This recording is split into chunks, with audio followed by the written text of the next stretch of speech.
Welcome to That's Good Sports. I'm Brandon. The last thing this world needs is more rules and regulations, Perna. It's almost the end of March, and you know what that means. It's almost my mommy's birthday. But also, the NFL owners and coaches meetings are concluding, and we fans just have to accept the new shitty rules that the NFL wants to impose on the game. They seem to defile just a bit more every single year. The NFL is like a dog that starts licking a wound to help it heal. But once the job is done, they just keep licking and licking until they have an infected, gaping hole in their leg. And the only way to stop them is by putting a cone on their head. But we can't put a cone on the NFL owners' heads because they're all inflated by egos that no cone can wrap around. So today, I'll address the new rules that we have no way of stopping in the NFL. That's good sports.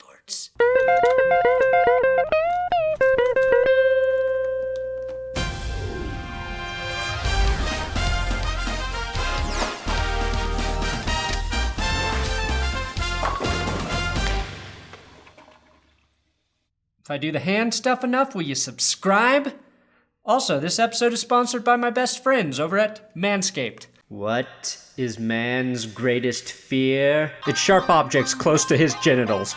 And that's why I've partnered with Manscaped as a sponsor of this show. Manscaped.com is the only men's brand dedicated to below-the-waist grooming and hygiene. You know what they say, the shorter the bushes, the bigger the tree looks. The Manscaped trimmers have been designed by aerospace engineers to guarantee they will not nick or cut your man parts when you're trimming. That is literally the most important thing aerospace engineers have ever done. This is me getting my chest hair under control. Look at the before and after. Perfect. And my nipples were not harmed because of the Manscaped skin-safe technology. Use my promo code SPORT20 for 20% off your order, plus a free gift, plus free shipping. SPORT20, link in the description, manscaped.com. Do it. I've been doing this long enough where I should understand that I need to just accept it. The way I've accepted that my liver will just stop working one day because of my alcohol use. Unlike my liver, I care about the NFL. But just like my liver, I want to see pain inflicted to it on Sundays. You know what they say, rules are made to be broken. Except in the NFL, where they are made because the NFL hates paying medical bills. The first rule, pass interference changes. The big one, the one that I don't know if it will be good or bad, is the pass interference challenge rule. This will now make pass interference calls and non-calls reviewable for the 2019 season. The Bengals owner, whoever the hell he is the only owner who voted against this new rule. But like in firing Marvin Lewis, we know he's usually about 5 years behind in terms of knowing what the hell to do. Obviously, Saints head coach Sean Payton was very pleased with this new rule, as it came to fruition because of the non-call in the NFC Championship game this last season. During the coach's breakfast, he said, "I think we got it right. Suck it, Nickel Roby-Coleman. Suck it, Rams, and suck it, Patriots, you mouth breathers. You know you would have lost to us in the Super Bowl, where I would have bounty-gated all of your miserable butt-licking bastard asses." Oh God, I have said too much. I am just happy the rule passed. Here's the thing though, if Sean Payton understood anything about statistics and probability, he would have shot this rule down immediately. Since he got screwed by one of the most blatant, non-reviewable penalties ever, the odds immediately tell us that it's much more likely that this rule will go against his team now at some point. It's like buying volcano insurance the day after your house gets destroyed by hot magma. I can see it now. 2020 NFC Championship. Bears beat Saints after new rule screws NOLA. The pros for this new rule are a coach has the ability to correct an obvious missed PI call or challenge a bad pass interference call. Also, in the last 2 minutes of each half, it comes from a booth review instead of a coach's challenge. The cons, according to some people, are worried this opens the door for coaches being able to challenge anything not called on the field in the future, and or the misconception that this will extend games as this tweet showcases. Duh, this means every single pass interference call will be challenged. Welcome to the 5-hour football game. It's true, one day football games will never end and coaches will be able to challenge free throws. A coach only gets 2 challenges per game, 3 if he gets the first 2 correct. So I don't think this will make the game much longer, at all any longer, really. As you can see, I didn't show who tweeted that because I felt sorry for how stupid they are. Players whose careers will have retroactively been negatively impacted by this are Joe Flacco and Torrey Smith. Probably never make the playoffs if this rule had been in place their entire careers. Next rule, blindside blocks, eliminated. This is a rule football fans will surely hate, as they are expanding protection of a defenseless player by completely eliminating the blindside block. Why even call it football if you can't hit blind players anymore? We should go back to making all hits legal and crosswalks just suggestions. Pretty sure the blind never asked for special treatment on the field, and now, if you've never seen the movie The Blind Side, you're screwed. You've been robbed of a heartwarming story because everything that happened in that movie can no longer happen in the NFL. Now I know why Michael Orr bit an Uber driver once. I think he's a Titan player, maybe. He beat me. He knew the NFL was going to erase his legacy. A league-wide study revealed that 10 to 12 concussions occur every season due to blindside blocks, which makes blindside blocks about as dangerous as volleyball or sustaining a concussion at Denny's when you pass out onto the table after a heavy night of drinking. Basically, every hit you have previously seen in the NFL that makes you happy you don't play in the NFL is now a penalty. I think where this rule gets dicey is when these hits happen close to a play. I never liked when dudes got floored because they were 20 yards away from the ball and just weren't paying attention, but eliminating it altogether seems a bit drastic. If this rule had always been in place, we would have never been blessed with the phrase, keep your head on a swivel, a staple in the football world, and Hines Ward would have pissed significantly fewer people off, and Bengals linebacker Keith Rivers wouldn't have had to drink all of his food through a straw in 2008. Ward ended Rivers' rookie season, and all he got from the announcers was glowing praise. He is a most complete receiver in the game. That NFL is fucking dead. Next rule, ejection expansion. Everyone is talking about the first 2 rules I mentioned, but the one that I think will affect the game the most is the expansion of league-ordered ejections. The only thing this rule does is negatively impact one team at the ref's discretion. Previously, players could be ejected for flagrant non-football acts like punching or fighting, which I have mastered. Oh, per is all hands. Well, you see one of these? You ever see one of those? Huh. That's why I'm not in the NFL.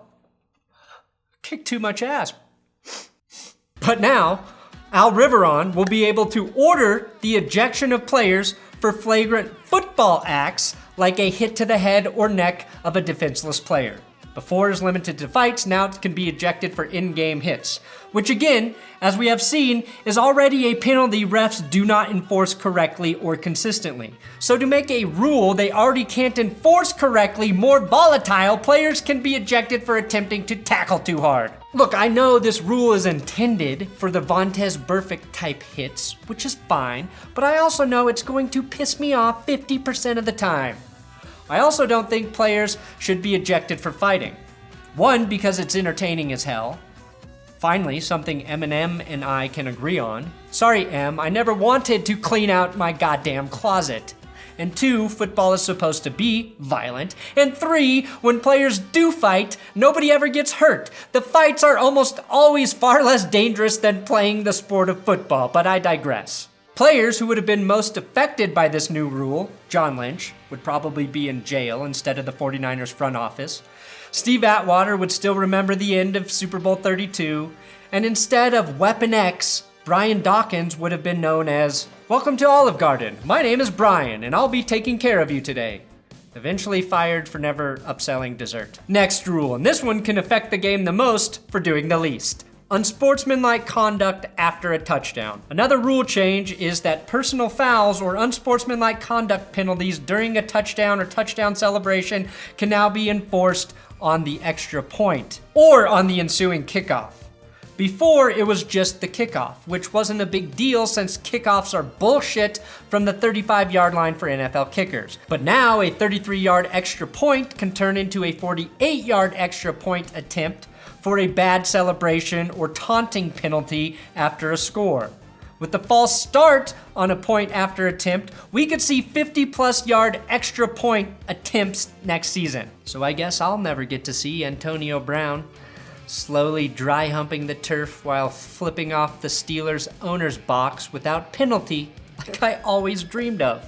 Or Odell Beckham Jr. peeing like a dog at the dog pound. Is there any reason for me to even watch football in 2019? I can't think of one. Players whose careers would have been negatively affected by this, Terrell Owens and Chad Ochocinco, would have lost 90% of the games they participated in, and that's factoring in how short extra points used to be, and that's also factoring in Chad Ochocinco actually kicking all of the extra points like he did that one time. Next rule, kickoff rules. The kickoff changes that nobody really understood from 2018 will be made permanent. Here's a video the NFL Operations Twitter account put out to try and explain the kickoff rules. I hope it brings you no clarity as it did for me. Not because it's the most complicated video, but because it is the most boring video I have ever seen. And I say that as a man who watched a video recording of my 6-year-old nephew's school play. It's not a fucking small world, Skylar. It's not. And if you think different cultures are going to accept one another without question, then you didn't learn shit about the world in first grade. And your acting was subpar at best. Basically, it's close to impossible to recover an onside kick now in the NFL. There's no reason for a team to ever return a kick unless they just want more of a challenge for the offense. But supposedly, there was a 38% reduction in concussions on kickoffs last season, which, if true, is great. But for some reason, I feel like the NFL just made that shit up. Like when they told players concussions had no long-term effects on the brain for 30 years. The NFL can do those sorts of things. They're basically going another step towards eliminating kickoffs altogether, which, if you believe the reports that the AAF could fold, means you're shooting yourself in the foot. Also, a kickoff return for a touchdown is the most exciting play in football. What would Devin Hester do with 50% of his job gone? Part-time work for full-time pay? Actually, that sounds pretty awesome.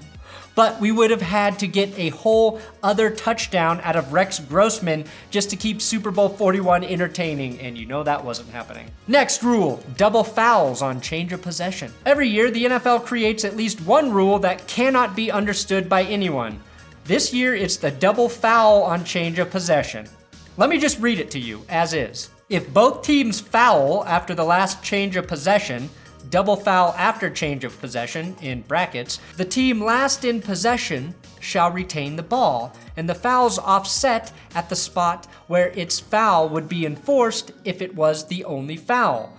If the spot is normally a touchback, the ball is placed on the 20-yard line, or the 25-yard line if the impetus was from a free kick. If it is normally a safety, the ball is placed on the 1-yard line. On kicking plays, if a team fouls prior to the change of possession, Team B shall also have the option in one above. Basically, I have no idea what this means. I'm not a lawyer, and even if I was a lawyer, like I wanted to be before my parents forced me into a prestigious YouTube career, I would have no idea how to make heads or tails out of this legalese. Lawyering 101. The only thing I know for sure is we will all bitch about this rule in the preseason when we actually see what it means. In conclusion, the NFL will continue to punish players on the field more harshly than, say, someone who may or may not have paid to have sex with sex slaves in a Florida massage parlor, not to mention any specific names. And those are your new NFL rules. Deal with them. Thanks for watching another episode of That's Good Sports. Please subscribe here on YouTube. Are you watching on YouTube? Of course you're on YouTube, so just subscribe here. I'm on Twitter, Instagram, at Brandon Perna. Give my writing partner, at WillKey6, a follow on Twitter. He really would like you to follow him. And are there any rules in the NFL you think should be reversed? Things they should take away from the game to make it great again?